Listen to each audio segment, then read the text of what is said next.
Hey guys, welcome back to another video. Today we have Eric Holder versus President Trump, and President Trump, of course, being the incumbent president.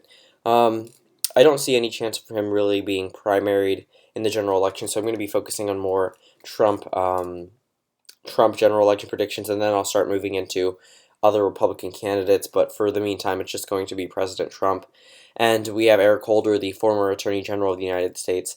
So, he was under President Barack Obama, but that's not really something that would actually sway pretty much any voters. I mean, that's not really a notable position considering what other positions are out there, like Secretary of State or things like that. Let's look through all the safe Democratic states. So all the safe Trump states would be all the states that voted for him in 2016, except for a couple. Yeah, let's just keep going through it.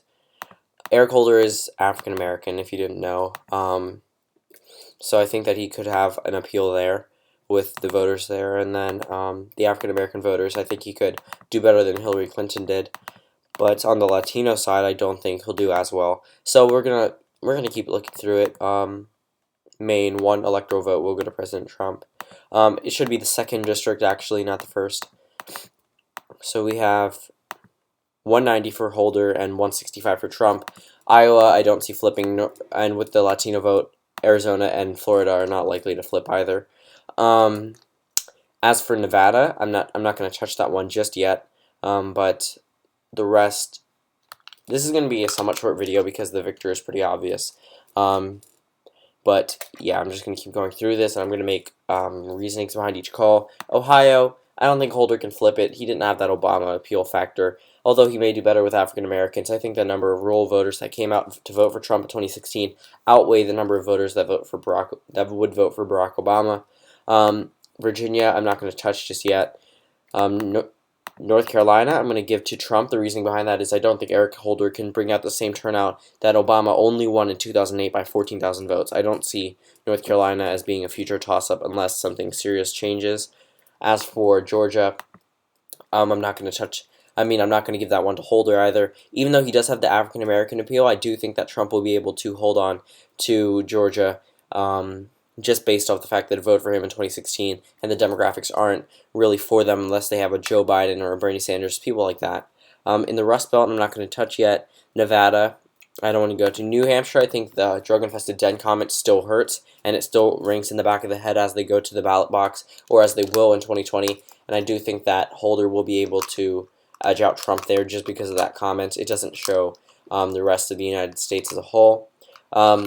As for the Rust Belt, we need to, sorry about that. As for the Rust Belt, we need to keep going through it because there are some decisions here that I haven't really fully decided on. I mean, I think it'll be close in the Rust Belt, but I overall think that Trump will be reelected against Eric Holder, and there are some key states that I think could possibly flip, and there are some that I think that could stay with the Trump column. So for the ones that I think would stay, we'll start off with Pennsylvania.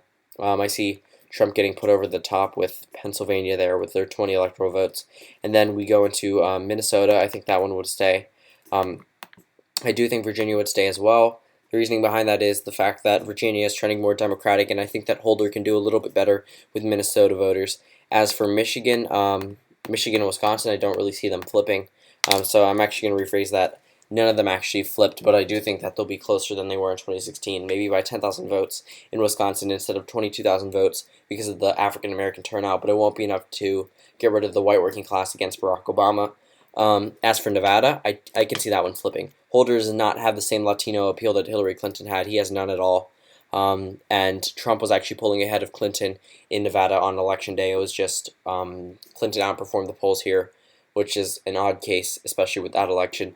And in Colorado, the reasoning behind this one, I'm going to give this one to Holder because I think that even though that Trump could possibly make inroads here, I think the legalization of weed and the fact that it's voted Democratic in the past few elections, I think it'll stay with the Democratic column. So this is my final electoral map, 312 for President Trump to 226 for Eric Holder.